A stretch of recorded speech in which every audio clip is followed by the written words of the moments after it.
Tá filmando? Tá, vai lá, galera. Calma.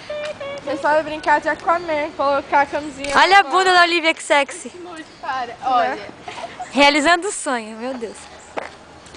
Vai, Olivia. Calma, eu tô Gente, será que já tá bem preso? Caraca, calma, deixa eu chegar perto. Não, velho, vai explodir aí a câmera. Não, na hora que explodir, né, idiota? Tá filmando? Deixa eu ver se tá filmando. Tá filmando. Doença, até parece que ia ficar com a máquina na frente na hora de explodir, né? Quer estourar? Como é que estoura? Abrindo? Não, eu quero ficar longe, inclusive. Tem como dar zoom nessa parada? É aqui? Vai dar merda, falei muito. Pô, tá tudo melecado.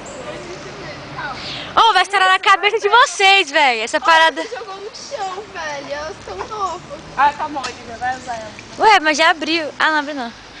Tá tentando. Vai no meio da pista, já. É! Vai, Olivia. Velho, eu vou acabar. Véi, isso vai estourar em você. Tem um pauzinho, não? Eita, coisinha boa. Caraca! Ia ter engravidado, falei. Ah, eu furei, eu acho. Poxa, nem balancei direito. Que idiota. Agora você estragou uma coca e uma camisinha. Caraca.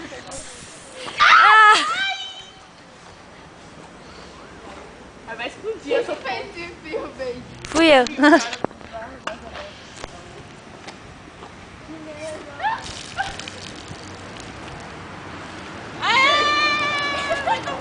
Muito idiota, velho. Eu pensei que era mais legal. Nossa, que sexy. Ela não realizou o sonho dela. Não, pois é. Era pra explodir, tipo, tibum pra todos os cantos? Não, poxa. Mas se bem que deu certo, sabia? Que eu não tive pressa, mas eu acho que ele colocou errado, tá aí. Compra outra coca. Pronto, tá. Ah, é, eu vou comprar outra coisa. Joga na gente. Já deu, gente.